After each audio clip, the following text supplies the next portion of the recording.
دعوية تزهو بها أبهى وتشرق حولها الأنوار. يا أيها الشادي ترنم برهة، قم حي أبهى فالأفاضل زار.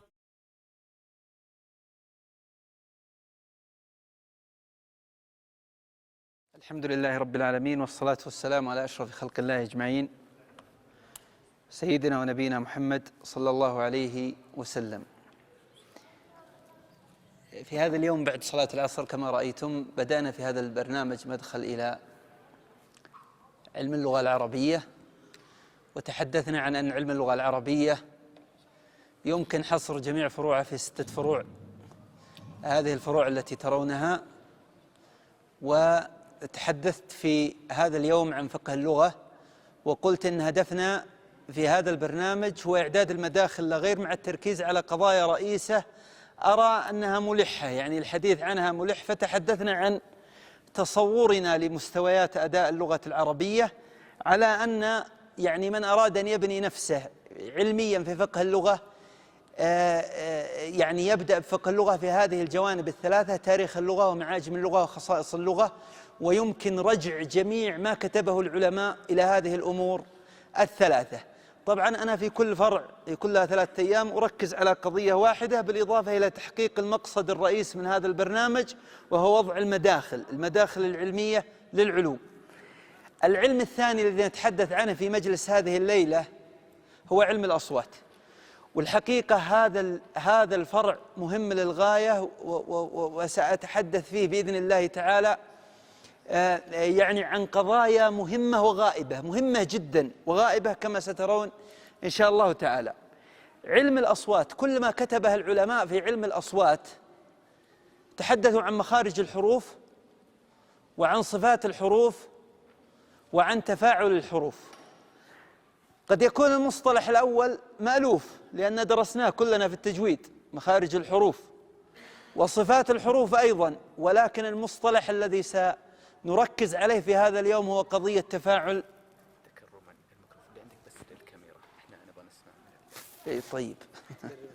طيب تفاعل الحروف. هذا المصطلح مصطلح يعني فيه بإذن الله تعالى من الفوائد الشيء الكثير كما سترون إن شاء الله تعالى. علم الأصوات، كل ما كتبه العلماء في علم الأصوات يعود إلى هذه الفروع الثلاثة. لذلك هذه الأبواب الثلاثة التي يدخل منها إلى كل علم الأصوات إن شاء الله تعالى. بالنسبة إلى مخارج الحروف وإلى صفات الحروف فهذه معروفة ومشهورة في كتب التجويد، ولا أريد أن أطيل بالحديث عنها، ولكن أحدثكم حديثا طريفا في قضية معرفة الخليل لمخارج الحروف. مخارج الحروف، طبعا تعلمون أن جهاز النطق هو عبارة عن بالونتين، الرئتين تمتلئ بالهواء، ثم هذا الهواء يتدفق في قصبة هوائية. الناي الطريقة نفسها، العزف على الناي هو عبارة عن هواء يعزف داخل قصبة، لذلك مأخوذة من هذا الجهاز يعني. وعلم التشريح مذكور بهذا الاسم، التشريح، في كتب الأقدمين. يعني ابن سينا له كتاب اسمه أسباب حدوث الحروف، تكلم عن التشريح، تشريح الجهاز التنفسي وكيف تخرج الحروف. الهواء يتدفق في قصبة هوائية تنتهي بالشفتين. الله سبحانه وتعالى جعل 3 قواطع. طبعا لاحظوا في العزف على الناي أن القاطع يكون عن طريق الأصابع، يقطع تدفق الهواء فينتج صوتا معينا. الله سبحانه وتعالى جعل للهواء في هذه القصبة أثناء خروجه من الرئتين 3 قواطع. القاطع الأول الأوتار الصوتية، الوترين الصوتيين، وهي نسخة من الشفتين موجودة هنا، نسخة من الشفتين موجودة هنا فتقطع الهواء. وعندنا اللسان متحرك يقطع الهواء عن طريق الالتصاق بالحنك الأعلى، وعندنا الشفتين. هذه هي قواطع الهواء ال3.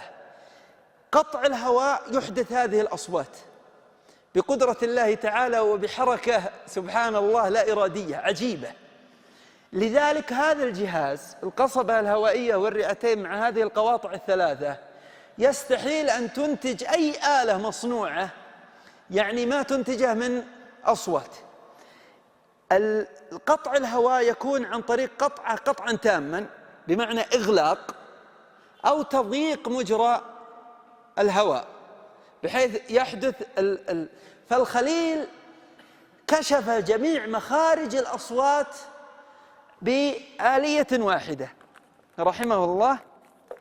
قال الصوت الذي تريد أن تعرف، يعني عندنا الحاء، عندنا الدال، عندنا الراء، عندنا الثاء، تريد أن تعرف مخرجه هكذا ما يحتاج تحفظ، ضع قبله همزة وصل.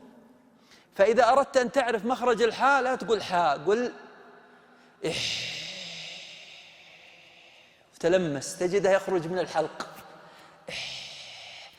استطاع أن يرتب حروف الحلق حسب مخارجها بهذه الطريقة، لذلك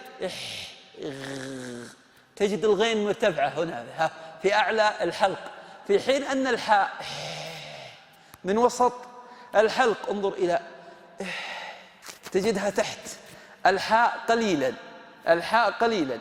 أي حرف تريد أن تعرف مخرجه بهذه الطريقة لا غير، ضع قبله همزة وصل. ولذلك لو أردنا الآن أن نعرف مخرج الدال، إد تحسس لسانك، التصق ماذا بماذا؟ رأس اللسان مع أصول الثنايا العليا ولا لا؟ التصق رأس اللسان مع أصول الثنايا العليا، لذلك قال مخرج الدال يحدث من التقاء اللسان مع وهكذا حتى نصل إلى الباء. نجد أن القطع حصل من ماذا؟ من الشفتين. حصل من الشفتين مع تدخل الثنايا على الشفة السفلى وهكذا، فاستطاع أن يحدد مخارج الحروف بهذا الشكل. بل الصفات أيضا، لاحظ معي كيف تكتشف هل المقطع مخرج الحرف مغلق تماما ولا مضيق، لأن المخارج إما مغلقة وإما ضيقة. لاحظ معي إذا قلت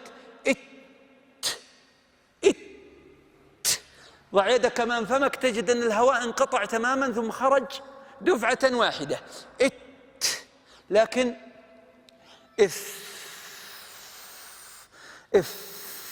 تجد الهواء يتدفق أثناء خروج الصوت، لأن الصوت الأول انفجاري يسمونه الصوت الانفجاري أو الشديد، في حين أن الثاني علماء السلف يسمونه المهموس، اللي يخرج معه دفعة من الهواء ويخرج بهذا الشكل.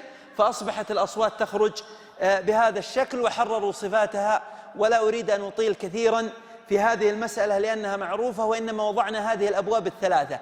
حين تتحدث عن علم الأصوات في أي مكان تستطيع أن ترتب معلوماتك فتقول سأتحدث عن المخارج، ثم أتحدث عن الصفات، ثم أتحدث عن تفاعل الحروف. القضية الهامة والأخطر التي أطرحها هذا اليوم والتي قد تكون جديدة نوعا ما هو مسألة تفاعل الحروف. تفاعل الحروف يسمون هذا العلم في الجامعات الغربية هندسة الأصوات. هندسة الأصوات، التفاعل هو إما تفاعل داخلي وإما تفاعل خارجي. التفاعل الداخلي حرف بجوار حرف، ربما لا يحصل تفاعل. إذا لم يحصل تفاعل فهذا الإظهار، لا يحصل تفاعل، لذلك الأول يظهر والثاني يظهر. ولكن أحيانا يحصل تفاعل، لذلك حين نأتي إلى من بعد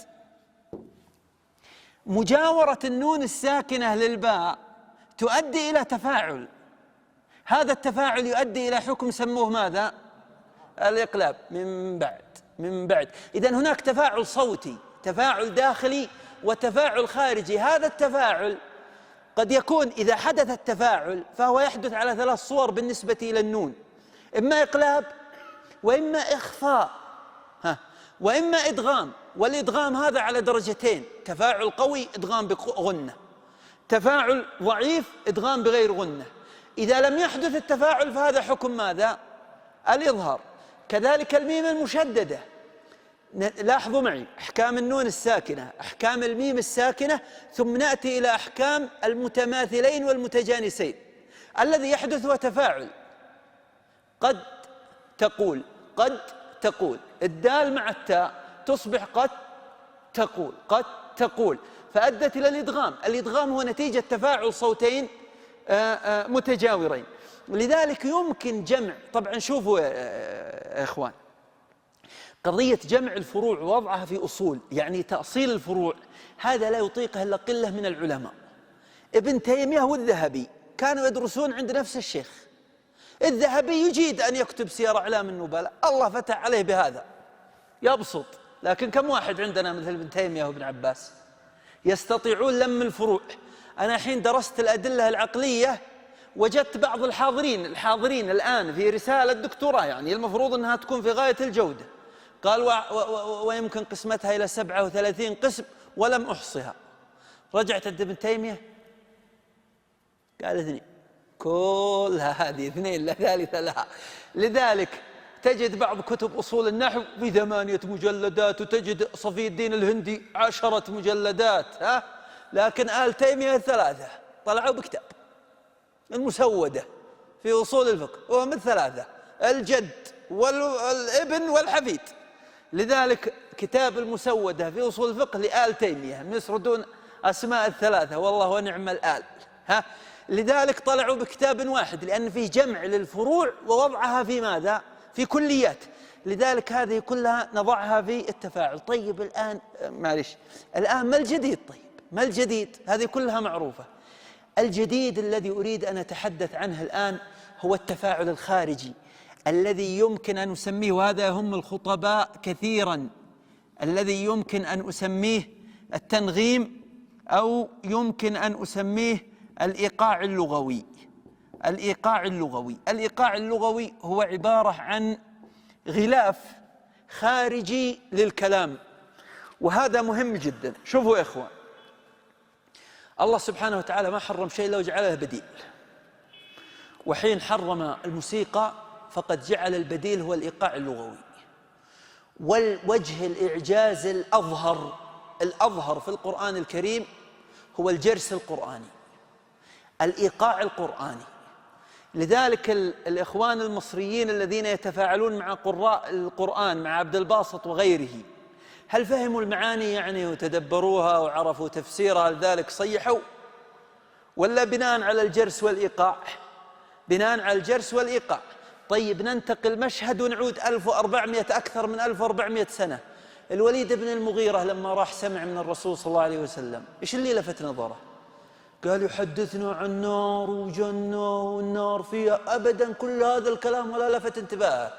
قال والله إن له لحلاوة، هذا اللي أخذ عقله والله إن له لحلاوة وإن عليه لطلاوة.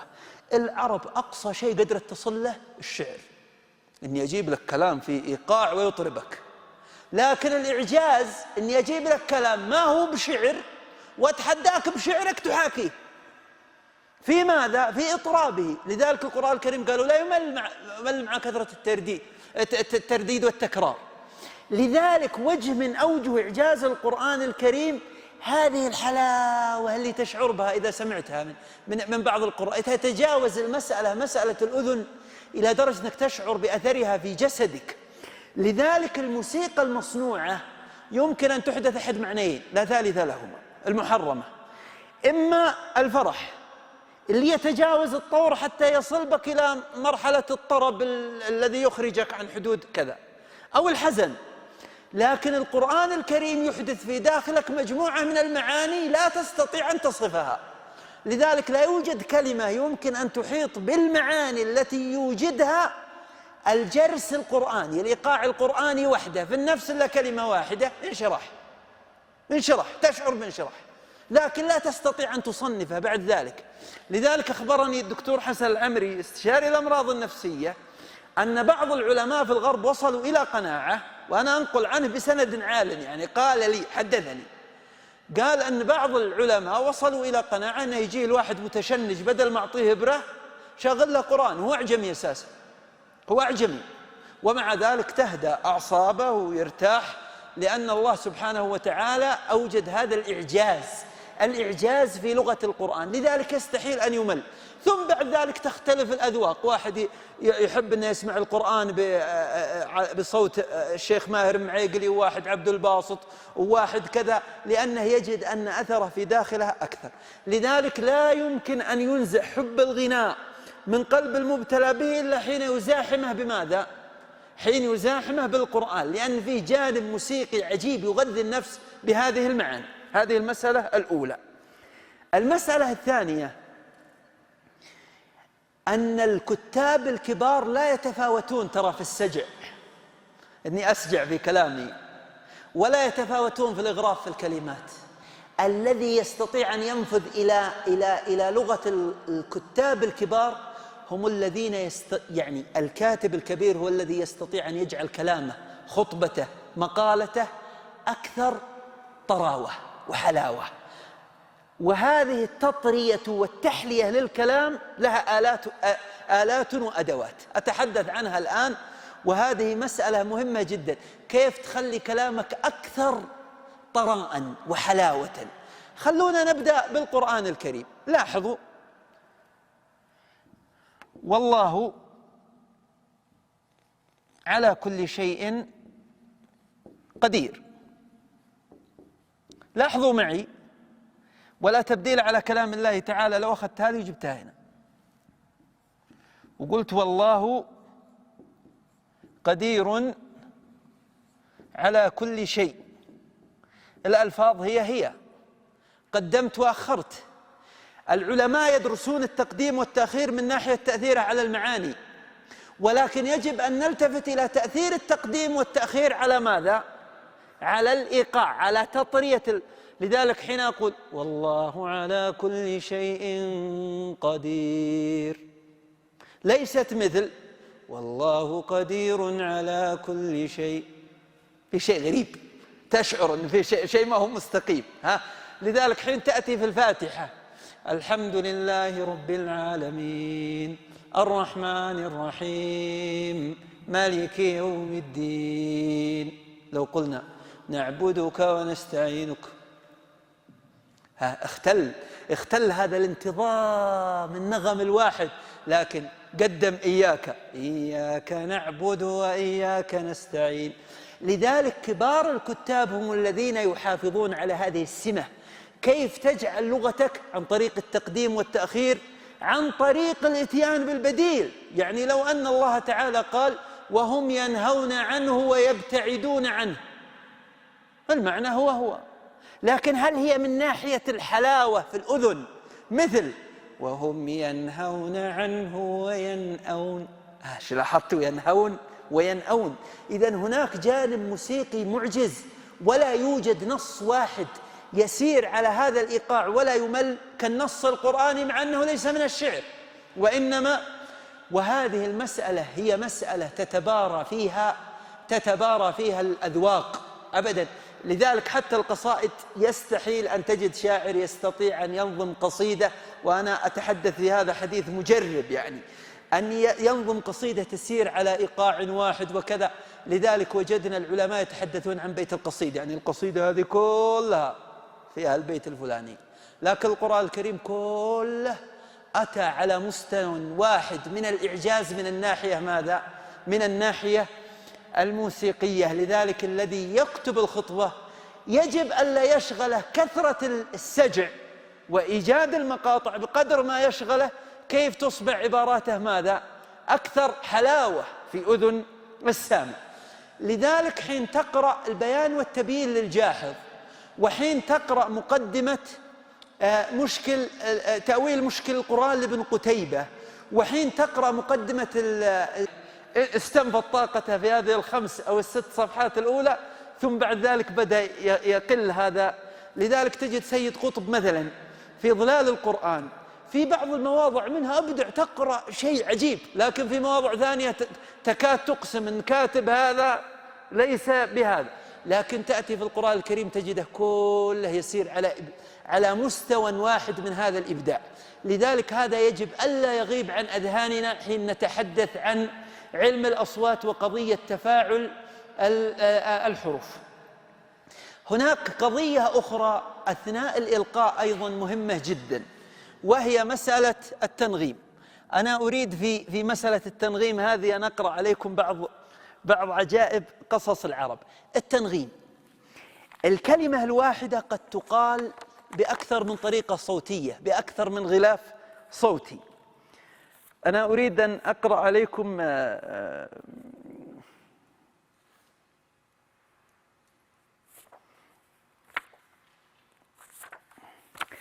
عليكم شيء عجيب في قضية هذا التنغيم. في دلائل الإعجاز يقول: قال طاووس الإمام المشهور: ما ظننت أن قول سبحان الله يكون معصية. تتوقعون أحد يقول سبحان الله وتكتب عليه معصية؟ قال: ما ظننت أن قول سبحان الله يكون معصية حتى اليوم. قال له طلابه: خير؟ قال: سمعت رجلا أبلغ عن رجل كلاما في مجلس محمد بن يوسف الثقفي. طبعا كان الحجاج يقتل في العراق وأخوه يقتل في اليمن. محمد بن يوسف الثقفي والي اليمن، أمير اليمن. فجاء واحد يبلغه بشيء عن واحد آخر يشي يعني. قال: فقال رجل من أهل المجلس: سبحان الله، يعني كيف يتجرأ ويسوي هذا السواء؟ قال: سبحان، يبغى يهيج الأمير عليه. قال: فقال رجل من أهل المجلس: سبحان الله، كالمستعظم لذلك الكلام ليغضب ابن يوسف. قال: فعرفت أنه قال سبحان الله وكتبت عليه معصية. لذلك هل سبحان الله التي نقولها بعد الصلاة سبحان الله سبحان الله مثل سبحان الله التي تقولها حين تتعجب من الشيء؟ المقامات تختلف. لذلك مسألة التنغيم هذه مسألة مهمة جدا، لا بد أن يحرص عليها الخطيب والمتحدث. يعني أضرب لكم مثال ثاني طريف جدا، نعم مثالين وأكتفي بهذا. يقول هذا ابن جني في المحتسب وهو يفسر بعض القراءات ذكر هذه القصة. قال: وعلى ذكر طول الأصوات وقصرها لقوة المعاني المعبر عن وصفها ما يحكى أن رجلا ضرب ابنا له، البو ضرب الولد، فقالت له أمه: لا تضرب ليس ابنك، لا تضرب ليس ابنك. قال: فرافعها إلى القاضي وقال: هذا ابني عندي وهي أمه تذكر أنه ليس مني لأجل هذه الكلمة. قال: فسألها القاضي فقالت المرأة: ليس الأمر على ما ذكره، وإنما أخذ يضرب ابنه، فقلت له: لا تضربه أليس ابنك؟ غيرت التنغيم شوية، أليس ابنك؟ ومدت فتحة النون جدا: أليس ابنك؟ قال: فقال الرجل: والله ما كان فيه هذا الطويل يقول يوم قالته المرة الأولى ما كانت كذا، ما كانت كذا. لذلك التنغيم مهم جدا. اسمعوا ماذا يقول ابن جني. قال: ويكفي في ذلك قول الله سبحانه وتعالى: لا يؤاخذكم الله باللغو في أيمانكم. قالوا في تفسيره: هو قولك لا والله، اي والله، رحت السوق اي والله، ما قصدك تحلف، وجاك فلان لا والله ما قدرت أداوم اليوم. هو الحقيقة أنه ما قصد أنه يقسم، لكنها أصبحت لازمة على اللسان. قال: فأين سرعة اللفظ بذكر اسم الله تعالى هنا من التثبت فيه والإشباع له والمماطلة عليه من قول الهذلي: فوالله لا أنسى قتيلا رزئته بجانب قوس ما مشيت على الأرض. قال: أفلا ترى إلى تطعمك هذه اللفظة في النطق هنا بها وتمطيك الإشباع معنى القسم عليها، معنى القسم عليها. فهذه المسألة التي هي مسألة تفاعل الحروف على المستوى الداخلي وعلى المستوى الخارجي، هذه مسألة في غاية الخطورة والأهمية، يجب أن يتنبه إليها. هنا قضية إملائية أريد أن أدخلها في هذا الجانب، ثم أستمع بعد ذلك إلى أسئلتكم واستفساراتكم. هذه الجوانب الإيقاعية لا يمكن نقلها إلى الكتابة. أنا يمكن أن أنقل كلامك، لكن كيف أنقل التنغيم؟ كيف أنقل التنغيم إلى النص؟ لأن للأسف الشديد كثير من الناس ما يدري ما فكرة علامات الترقيم. علامات الترقيم هي وضعت، وهي حديثة، وضعت لأجل نقل ماذا؟ لأجل نقل التنغيم، لأجل نقل التنغيم. لذلك أنت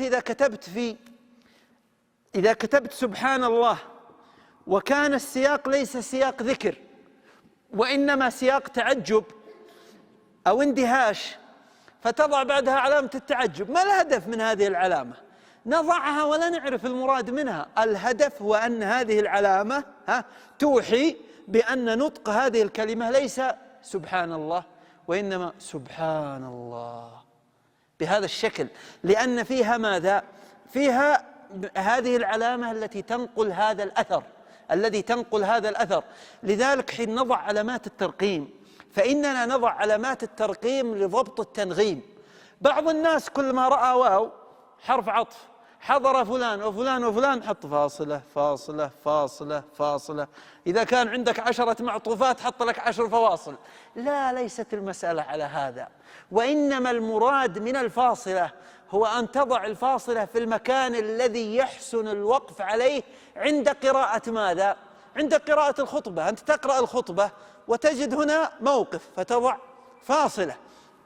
لذلك القراءة الجهرية تكشف لك معرفة القارئ بماذا؟ بالهدف من علامات الترقيم، بالهدف من علامات الترقيم. لاحظوا معي إذا كتبت جاء محمد هكذا وبين جاء محمد هكذا، الهدف من وضع علامة الاستفهام هو أن تفهم أنت أيها القارئ أن التنغيم أو النطق بها هنا ليس كما هو هنا. هنا حالة إخبار فتقول جاء محمد، لكن هنا جاء محمد. هذا التنغيم أتى من خلال علامة الترقيم. للأسف الشديد أن علامات الترقيم علمنا إياها من قبل ولا زالت تعلم. علامة الاستفهام وتوضع بعد الأسئلة، علامة التعجب وتوضع بعد كذا، الفاصلة وتوضع كذا، الفاصلة المنقوطة وتوضع كذا، مع أن هذه العلامات هي علامات تنغيمية. الهدف منها هو ضبط الغلاف الصوتي الخارجي الذي يحكم النغمة الخارجية لما تقول. لذلك معرفة هذه الأمور هي تعني الكاتب وتعني المتحدث، تعني الكاتب وتعني المتحدث. أعود سريعا إلى قضية مخارج الحروف وصفاتها. يعني أنا أسمع في ولا الضالين عند كثير من الأئمة من يبالغ في قضية محاولة، وهذه نقطة أريد أن أنبه عليها، في قضية الفرق بين الضاء والضاد. لذلك بعض الناس حتى التفريق بينها صار عنده فيه مشكلة، صاروا يقولون بعصا ولا بغير عصا. العرب ما قالت هذا. والصاد أختها ضاد والطاء أختها ضاء. لذلك يعني قضية إخراج الحروف من مخارجها هذه مسألة في غاية الأهمية والخطورة. طبعا أكثر الحروف يعني مشقة على من يتعلم مخارج الأصوات والحروف هو التفريق بين الضاء والضاد. المسألة بسيطة جدا. شوفوا الضاء يخرج أول اللسان، ظلام، ظلام، ظل، ظل. لذلك رأس اللسان يخرج من بين الثنايا العليا والسفلى، الثنايا العليا والسفلى، فليس فيه أي إشكال. أما الضاد فهذه اللسان إما طبعا الفارق الوحيد هو أن عندنا استطالة، فالضاد تخرج من هذا الجانب مستطيلة بهذا الشكل عن طريق إلصاق اللسان بالشدق الأيمن أو بالشدق الأيسر. طبعا الناس يتفاوتون في هذا، منهم من يخرجها أنا أخرجها من الشدق الأيمن ولا أستطيع إخراج الضاد من الشق الأيسر. وكانوا يشهدون لمن يستطيع إخراج الضاد من شدقيه، يشهدون له بعلو كعبة في الفصاحة، يقولون عمر بن الخطاب يخرج الضاد من أي شدق يشاء، هذه منقبة من مناقب عمر، هذه لوحدها منقبة من مناقب عمر، يخرج الضاد من أي شدقيه شاء. لذلك إخراج الضاد بكل سهولة عند الإخراج لسانك لابد أن ينحرف إما إلى اليمين أو إلى اليسار، ولا يبدو ولا الضالين فقط ينحرف إلى الجهة اليسرى أو إلى الجهة اليمنى ويخرج الصوت بهذا الشكل. إعادة تعليم الطلاب التجويد أن ما يحدث إدغام وإقلاب وإخفاء وإظهار هو مسألة تفاعل الحروف حين تتجاور، أيضا المد هو مسألة تفاعل الحروف حين تتجاور.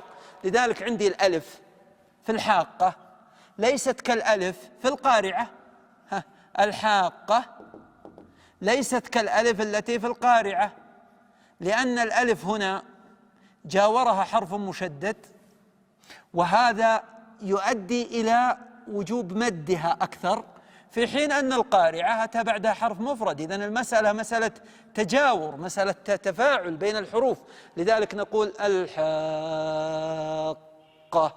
لكن ما ينفع القارعة، يعني حتى الأذن السوية تستنكر مثل هذا. لذلك هذه الأصوات التي تتفاعل في مخارجها وفي صفاتها ربما تتفاعل وربما لا تتفاعل، فيكون الحكم هو حكم الإظهار.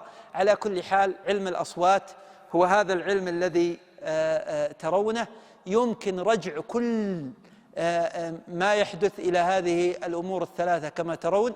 أنا قلت لكم أن جميع العلوم المستحدثة يمكن رجعها إلى العلوم التي وضعها السلف، فهم يتحدثون مثلا الآن عن الصوتيات الحاسوبية، هي تدخل هنا، يعني هناك برامج لتحليل الأصوات ومحاكاة الأصوات وتقليد الأصوات. لذلك يمكن إذا درسناه أو أردنا أن ندرسه لطلابنا، لا سيما وأنه من العلوم المشتركة، فيدرس تحت ظل علم الأصوات، لأنه فيه جانب تقني برمجي، يعني يحتاج إلى متخصص في البرمجيات ومتخصص في اللغويات أو التجويد. على كل حال النص الوحيد، أطول نص حوفظ عليه من الناحية الصوتية على الإطلاق هو القرآن الكريم. لماذا؟ لأن العلماء قالوا والقراءة سنة متبعة. كيف والقراءة سنة متبعة؟ يعني يأخذها الطالب عن شيخه شفاهة ولا يقرأها من المصحف، ولا يقرأها من المصحف. لذلك بعض الناس إما لأن في داخله دخل أو لأنه جاهل يستدل بقول عثمان يقول القرآن فيه لحن،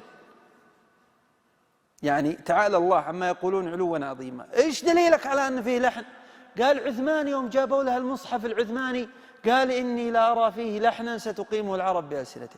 يا أخي هو قال أسمع ولا قال أرى؟ قال أسمع ولا قال أرى؟ أرى. ما المراد بأرى؟ يوم كتبوا المصحف يجي يكتب نعمة مرة كذا نعمة الله، ومرة يكتبها كذا. عثمان ما حسب لهذه حساب، لأن قراءة القرآن تكون بالأخذ الشفهي، سماعا عن شيخ عن شيخ عن فلان عن فلان عن فلان، عن عثمان بن عفان عن رسول الله صلى الله عليه وسلم عن جبريل عن الله عز وجل، أقوى سند. لذلك النص القرآني هو أخذ مشافهة ولا يعتمد فيه على القراءة. لذلك ما كان عند العلماء أي مشكلة أنهم يحافظون على الرسم العثماني من عهد عثمان إلى مصحف مجمع خادم الحرمين الشريفين، وهو مكتوب هو، لأن لا نعتمد في قراءة القرآن على اجتهادنا في قراءة ما نقرأ كما نفعل إذا قرأنا أي كتاب، وإنما القراءة سنة متبعة، والقراءة سنة متبعة يأخذها اللاحق عن السابق كما هي. لذلك يعني كان لكل شيخ عدد من الطلاب، والطلاب كذا، ولا زالت الأسانيد متصلة إلى الرسول صلى الله عليه وسلم حتى هذا الوقت. طيب، النقطة الأخيرة التي أثيرها هي قضية هذا التفاعل الداخلي والخارجي، وقلنا أن التفاعل الخارجي هو الغلاف الصوتي الذي يغلف الكلام حسب المواقف. هل هو موجود في قراءة القرآن الكريم؟ نعم، في مصر وغيرها من الدول، وفي مكة يعني رأيت بعض من يعلم هذا، يعلمون المقامات، قراءة القرآن الكريم عن طريق المقامات. ولا الشيخ بندر بليلة، الشيخ بندر اسمه ولا بدر؟ بندر يقرأ أحيانا بالمقام الحجازي في الحرم. فكرة المقامات ما هي؟ هي تنغيمات كلية، يعلمونك كيف تقرأ القرآن عليها، كيف تنشد الشعر بها، فهي عبارة عن أغلفة صوتية توظف. طبعا المقام الحجازي سهل، وهناك مقامات أخرى، مقام الصبا وغيره، هي تدخل في هذا الإطار الذي هو إطار علم ماذا؟ الذي هو إطار علم الأصوات. أردت أن أبين هذه المداخل الثلاثة التزاما بأهداف هذه الدورة، المداخل الثلاثة لهذا العلم. طبعا مسألة تفاعل الحروف أو الأصوات مسألة مهمة جدا، يجب أن يتقنها المتحدث، سواء كان المتحدث هذا خطيب أو يلقي كلمة في أي مكان، يجب أن يتقنها الكاتب في جعل كلامه أكثر حلاوة وطلاوة، وهذا ما يأتي إلا بالعمل، ما يأتي إلا بالعمل. أن تكتب الكلام ثم تعيد النظر فيه، تكتب الخطبة ثم تعيد النظر فيها بالتقديم والتأخير واستبدال لفظ بلفظ ووضع علامات الترقيم حتى تيسر لك المواقف، وتكون الكلمة أو البحث أو الرسالة أو المقدمة أكثر إطرابا وإمتاعا لقارئها وسامعها. هذا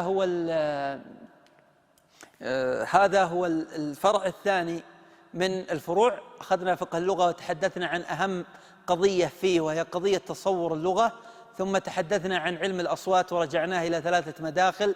وغدا إن شاء الله تعالى نتحدث عن هذين العلمين، علم الصرف وعلم النحو. وبعد غد سأحدثكم عن علم البلاغة وعلم العروض بإذن الله تعالى. أترك المجال الآن للأسئلة والاستفسارات، وصلى الله وسلم على سيدنا ونبينا محمد.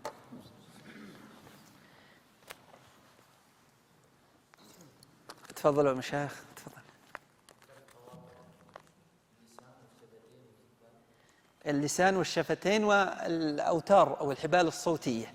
والحبال الصوتية الموجودة في الحنجرة، بعض يقول الحنجرة، لا، هي الحنجرة، هي نسخة من الشفتين موجودة هنا، أيضا تقوم بعملية القطع، قطع الهواء، قطع مجرى الهواء لإنتاج الأصوات. تفضل. ذكرت أن الطريقة اللي الآن نتعلم بها الترقيم خاطئة.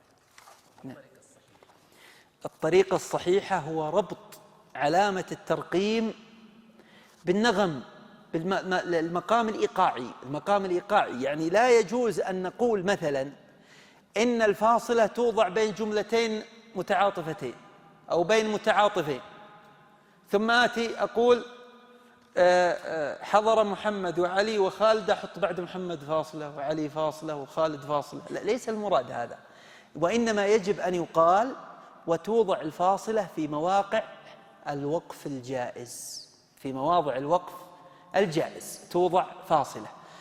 فاصلة المنقوطة توضع في موضع الوقف إذا كان الثاني علة للأولى. لماذا؟ لأنك أثناء الكلام تحتاج أن تؤكد، ترفع نبرتك بالكلام حين تقول، فتقول اجتنبوا الزنا لأن الله تعالى قال كذا وكذا وكذا، فقبل، لأن هذه فاصلة منقوطة توحي بأن النبرة فيما بعد أعلى من النبرة فيما قبل، نبرة الصوت وإيقاع. لذلك لا بد أن تدرس بهذا الشكل، هذا الشكل الذي يربط علامة الترقيم بمقامها الإيقاعي. يعني تطبيق عملي. أيوة، إيقاعي، يعني يعرف الهدف أثناء القراءة من هذه، لأن العلامات ليست للكتابة، العلامات ليست إملائية، هي للقارئ، هي للقارئ. نعم. ممتاز، جميل. هذه يضعها كبار المحققين، يعني مثل الشيخ محمود شاكر وغيره، أن تكون بداية الكلام بعيدة، ثم يستطرد كثيرا، ثم يعود ليخبر عن ذلك الشرط والمبتدأ المتقدم، فإنه يضع يساوي حتى يبين أن هنا يكتمل الكلام السابق. مثل ماذا؟ يعني في كتاب الله تعالى قل إن كان آباؤكم وتجارة تخشون أحب هو الفائدة في أحب، شوف أين ذهبت.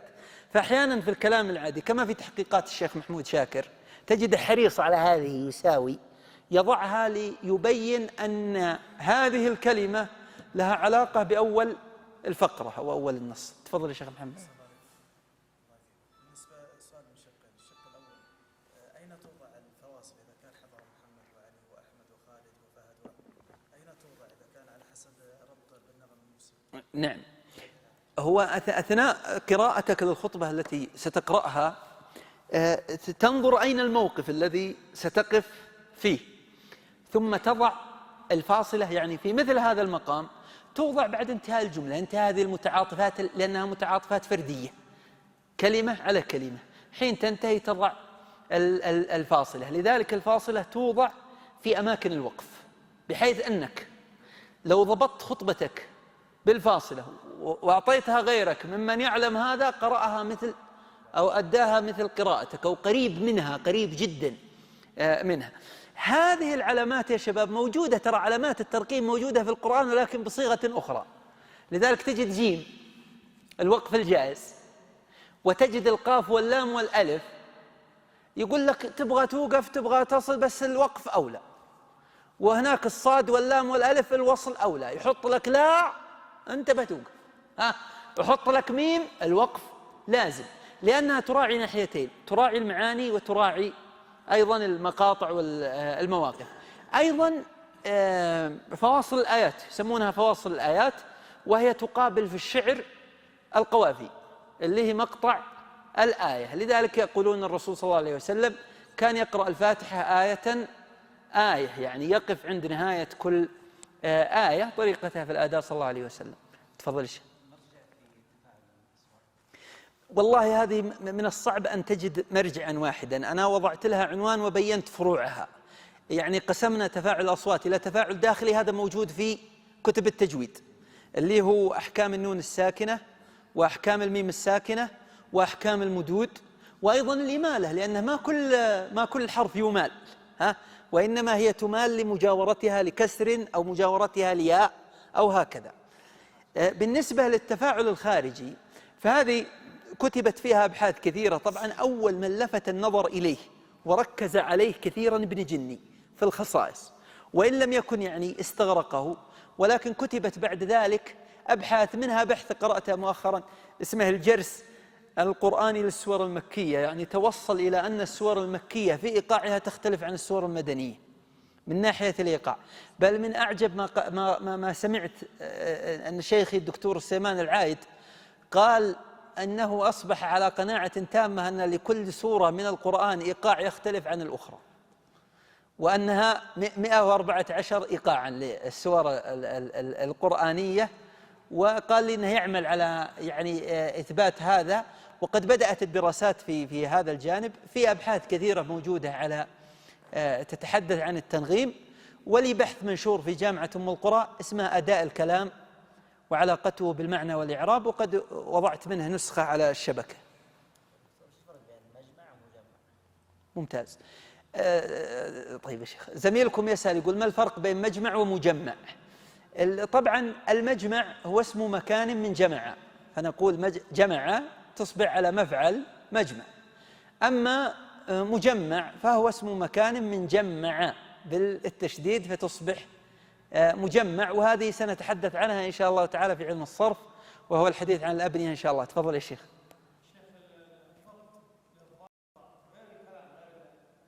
نعم ممتاز. يعني نكتبها ضاد ولا ضاء؟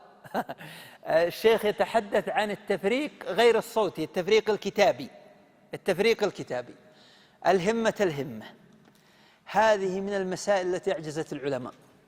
يعني في مجموعة، أقول لكم مجموعة من المسائل، من أراد أن يدخل التاريخ من أوسع أبوابه فليحاول بحثها، فإن فتح الله عليه بشيء، وأنا والله أعمل في هذا مجموعة من المسائل، وسأضرب لكم مثالا على مسائل معجزة وصل بعض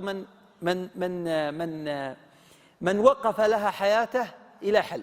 هذه المسألة لم يجد العلماء لها حلا إلا حل واحد، وهو حصر الكلمات التي تكتب بأحد الحرفين وحفظها. حصر، نعم حصر. وكتب العلماء في ذلك يعني كتب كثيرة، من ضمنها مثلا كتاب الأنباري، أبو البركات الأنباري في الفرق بين الضاد والضاء، وكتاب ابن مالك، إلى بعضهم في هذا العصر، آخرهم الدكتور محمود شاكر سعيد اللي كان يدرس في كلية المعلمين، اتخذ الطريقة نفسها، حصر الكلمات التي تكتب بالضاد وقال ما عداها يكتب بالضاء. من استطاع، طبعا هناك محاولات لقضية ضبطها. من أعجب الأمور في هذا الجانب هو أن في فريق وللأسف الشديد أجنبي يعني يدرس اللغويات، أتى مع باحثة من المنطقة الشرقية أيضا للأسف الشديد، ونزلوا إلى بعض مناطق رجال المع، ووجدوا أن بعض القبائل إلى الآن هناك كبار السن نطقه للكلمة التي فيها الضاد تختلف عن الكلمة التي فيها الضاء. وقاموا بجمع ذخائر لغوية يسمونها، صوروهم كبار السن في بعض قرى رجال المع، صوروهم وهم يعملون الآن على تحليلها صوتيا ويعني استنباط هذه الفوارق السليقية اللي في دواخلهم. يفرق، يعني تجده حين ينطق ظهري في رجال المع أو ينطق ظافر اللي هي بالضاء تختلف عن أن يقول ضباب مثلا. هناك فروق لا زالت حية على ألسنتهم، وقد جاءوا قبل سنة وقاموا بجمع العينات اللغوية، وهي تحلل وتدرس للأسف الشديد خارج المنطقة. وبموت هؤلاء الكبار السن ستموت ثروة هي أهم من الحصون والقلاع التي نحافظ عليها، وكان يجب علينا أن نجمع ذخائر لغوية من هؤلاء. هذه مسألة قابلة للتفكير، مشروع. المسألة الأخرى هي مسألة ضبط المصدر. هذه من المسائل اللغوية التي ليس لها ضابط، والعلماء استنفذوا طاقاتهم ولم يصلوا في ذلك إلى كلمة فصل. ضبط المصدر، لماذا أقول قام قيام وأقول قعد قعود؟ ليش ما قلت قعد قعاد؟ ليش قلت قعد قعود وما قلت قام قيوم؟ لماذا لم تنتظم مصادر الفعل الثلاثي على وجه واحد؟ أيضا هذه أعجزت العلماء، أتوا فيها بحلول تقريبية لا غير، تقريبية. المسألة الثالثة حركة عين الفعل المضارع، يعني أنا أقول فهم يفهم، وأقول ذهب يذهب. هناك كانت كسر ثم صارت فتح، وهنا فتح فتح، ثم أقول شرف يشرف. يعني ما السر في تغير هذه العلامة؟ هل له ضابط؟ من استطاع أن يصل إلى ضابط لذلك فسوف يدخل التاريخ من أوسع أبوابه، لأنه سيأتي بما لم تستطعه الأوائل، سيأتي بما لم تستطعه الأوائل. هل يمكن أن يؤتى بما لم تستطعه الأوائل على ذكر الحروف والأصوات؟ نعم. أنا قابلت رجل اسمه عبد الله نور، رجل أسمر طويل، قابلته عمره 70 سنة. وكيف عرفته؟ قال لي أحد الزملاء من المهتمين باللغة، قال تراني حضرت مجلس خالد الفيصل أمس، هذا عام 1423، وجاي معه رجال أسمر طويل، يا أخي لغوي لغوي، والله ما عندك ولا عندي من اللغة شيء. قلت طيب. قال يقول الأمير هذا ضيفي فأكرموه، تراني أنزلته في فندق قصر أبها وبيصيف في أبها، واللي يبغى يمره يمره. ذهبت إليه اليوم الثاني، قلت نشوف إيش عنده من علم. دخلت به والفندق عرفته، خلاص الرجل الأسمر الطويل شايب عمره 70 سنة.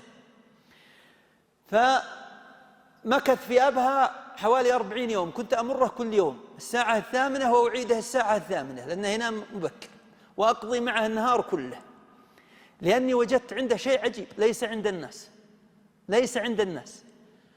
يقول سجنني، يقول أنا كنت عبدا في قصر الملك فيصل، وكنت مكلف وأنا طفل بآخذ يد المفتي ابن إبراهيم، الشيخ ابن إبراهيم، أوديه المسجد، وإذا طلع ألبسها أكرمكم الله حذاءه وأرجعه بيته. يقول هذه شغلتي بتكليف من الملك. قال فسجن، أخطأ خطأ وسجن عقوبة له، وقضى في السجن 5 سنوات. فيقول دخلت وما أعرف إلا الحروف اللي نتكلم عنها. يقول دخلت السجن وما أعرف إلا الحروف. قال فبديت أسأل نفسي أسئلة معجزة. إيش هي؟ قال ليش الحروف كلها ما جات على نمط واحد؟ ليش ما جات باء تاء ثاء؟ ليش جيم؟ ليش ما تكون جاء حاء خاء داء ذا؟ ليش جيم؟ وليش هذيك ألف؟ ثم إذا كان لابد من إضافة هذا الحرف ليش جيم؟ ليش ما تكون جين مثلا؟ أسئلة تشعر أنها أسئلة واحد مجنون، ولكن المشاريع العظمى تبدأ بأفكار مجنونة كهذه. ثم لماذا رسم الكاف كذا ورسم السين كذا؟ ليش ما تكون الكاف كذا والسين كذا؟ يعني ما الحكمة؟ يقول جالس في السجن، يقول جالس في السجن أفكر، يقول أفكر. قال جلست، يقول ما أعرف الله الحروف. يقول الشيخ ابن إبراهيم رحمه الله يقول قال يا ولدي لازم تتعلم، لأنه يجلس معه في الحلقة لين يخلص لين يطلع. يقول فيجلس يفتي للناس، يقول روح ادرس مع ذولاك الحروف، روح احفظ هناك كذا. يقول ينقلني بين الحلقات اللي في المسجد لين يخلص هو من درسه. قال اروح احضر نعالها الله يكرمكم عند الباب، البسها واخذها بيدها ارجعها البيت. يقول ما هذه شغله الله. قال فدخلت السجن ما عندي الا هذه الحروف. خرج من السجن ووقف نفسه على الإجابة عن هذه الأسئلة ووصل إلى جواب. وصل إلى جواب. كيف وصل إلى جواب؟ قال هذه الأحرف هي أحرف اللغة السامية الأم وليست أحرف اللغة العربية. إذا لابد أشوف اللغات السامية اللي لا زالت حية وأتعلمها أو أتعلم مبادئها. فتعلم 7 لغات عشان يجيب عن هذه الأسئلة، منها اللغة العبرية واللغة الآشورية وغيرها. فوجد في اللغات السامية الأم أن معنى كلمة كاف أنه كان إذا قيل كاف في اللغة السامية يعني كف. ثم تأمل رسم الكاف وإذا به كف بالفعل. شفت الكاف هذيك اللي في القرآن الكريم الرسم العثماني، هذه كاف ولا لا؟ كاف. فعرف أنها مرسومة على شكل الكف، مرسومة على شكل الكف. توصل إلى هذا. طبعا توصل إلى الحروف كلها. فقلت لها أعطني، لأنها ما قد كتب هذا العلم. قال لي شوف معك 4 حروف، اختر 3 حروف من غير الكاف، والله ما علمك بغيرها. فسألته عن 4 حروف فأجابني إجابات مذهلة، من ضمنها الهاء. الهاء يقول وجد في معجم اللغات السامية وقد أهداني نسخة منه أن الهاء هو الهواء. يعني الساميين القدامى إذا قال هاء يعني هواء. قال إذن الهاء هذه ما في شك أن لها علاقة بالهواء. قال ثم جلست أتأملها وأتعبتني. قال فوجدت أنها مرسومة على شكل إعصار، لأن كيف تشوف الهواء هي مرسومة دائرتين داخل بعض على شكل إعصار، على شكل إعصار. ثم وجد أن اللام المشعاب، اللام لأنه يلم به الأشياء. قال يقولون الساميين في بعض كتبهم ولما أنزل الله آدم إلى الأرض وهبه قمحا وماء ولاما. قال فجلست أسأل إيش هي اللام هذه؟ قال طلعت العصا. قال فاكتشفت اللام مشعاب مقلوب. مشعاب مقلوب يعني رأسه إلى الأسفل. ثم سألته بعد ذلك عن الصاد، فوجد أن الصاد هو اسم لأداة الصيد. أداة الصيد القديمة كانت عبارة عن مقبض وفي حديدة ملوية بهذا الشكل، كانوا يلقونها على آخر القطيع فتكسر ساق الغزال أو كذا. اكتشف بعد ذلك أمور أخرى أعجب من هذا. اكتشف أن كل حرف له معنى. فاكتشف مثلا أن كل كلمة تبدأ بالكاف. طبعا لاحظوا أن الكاف الكف والكهف. قال أي كلمة في أولها كاف فهي تدل على الاحتواء، تدل على الاحتواء بصفة من الصفات في أولها كف. ثم لاحظ الآن كتاب، ولاحظ كرة، ولاحظ كفن، ولاحظ كوكب، ولاحظ كلام، ولاحظ كتف. تأتي إلى كل الكلمات التي في أولها كاف تجد أن فيها معنى ماذا؟ معنى الاحتواء. الكنف يقولوا أنا أعيش في كنف كذا، والكفن فيها معاني الاحتواء، فيها معاني الاحتواء. فلاحظوا وقف عمره على هذا المشروع وأتى فيه بما لم يستطع أحد من الأوائل أن يأتي بمثله، وفتح الله عليه. وما في شك أن هذه اللغة هي خزينة من الأسرار. هذا بالنسبة للجواب عن سؤالك يا شيخ. في أسئلة أخرى يا شيخ؟ العلامات الترقيم فيه الإملاء والترقيم الأستاذ عبد العليم إبراهيم، هذا عضو في المجمع اللغوي في القاهرة، مات رحمه الله قديم. هذا يغنيك عن جميع الكتب يعني غيره، وهو من أعظم الكتب في هذا الإملاء والترقيم للأستاذ عبد العليم إبراهيم، وهو موجود وهو من المشايخ الكبار يعني في مصر رحمه الله. في أسئلة أخرى يا مشايخ؟ تفضل. الأول، هل الرجل هذا نشر مشروعات ولا لا؟ للأسف الشديد أخبرني أنه وصل إلى 38 اكتشاف في اللغة ولم ينشرها حتى الآن. من أعجب الاكتشافات والأسئلة المجنونة إنه قال: والله تعالى يقول: وجعلنا من الماء كل شيء حي. قال: واللغة كائن حي، إذن اللغة من الماء. فرضية وضعها وسعى لإثباتها. بعد جمع جذور اللغة وتصفيتها على مستوى الجذور، وجد أن جميع الجذور لها علاقة مباشرة بالماء. لذلك سماها نظرية اللغة المائية. نظرية اللغة المائية. هذا الرجل لا بكالوريوس ولا ماجستير ولا دكتوراه، يعرف حروف، ثم تعلم اللغات بعد ذلك. فطرح هذه الفكرة، أنا أذكر طرحها في محاضرة حضرها خالد الفيصل. فخالد الفيصل يقول له: طيب أنا اسمي خالد، أعدني إلى الماء. سؤال ذكي، يختبر نظريته. قال: أنت اسمك ما هو خالد، أنت اسمك كالد، لأن الخاء هذا ما كان موجود في اللغة السامية الأم. والدليل على ذلك، يقول هو، والدليل على ذلك أن الكاف خاء في العبرية، لذلك يقولون حاخام يعني حكيم. قال: والدليل القاطع على ذلك أن الأعراب الأقحاح عندنا هنا ما يقول دكتور، إيش يقولون الشيبان؟ يا دكتور. يا دكتور. ولاحظ الكاف الألمعية نصف منها خاء. الكاف في رجال ألمع لأنها منطقة معزولة، نصف منها خاء. قال: فأنت اسمك كالد. والعرب كانت تسمي في الجاهلية كلدة، ومنها الحارث بن كلدة الشاعر. قال: والكلدة هي مستنقع الماء، لذلك ربطها بالماء. وزعم وقال إن جميع الجذور اللغوية دون استثناء عائدة إلى الماء. يعني بغض النظر عن تسليمنا بهذا الكلام من عدمه، إلا أن الواحد حين يقف نفسه لتحقيق مثل هذا المشروع والتأمل فيه ومحاولة إنضاجه، فإنه دون شك سيدخل التاريخ.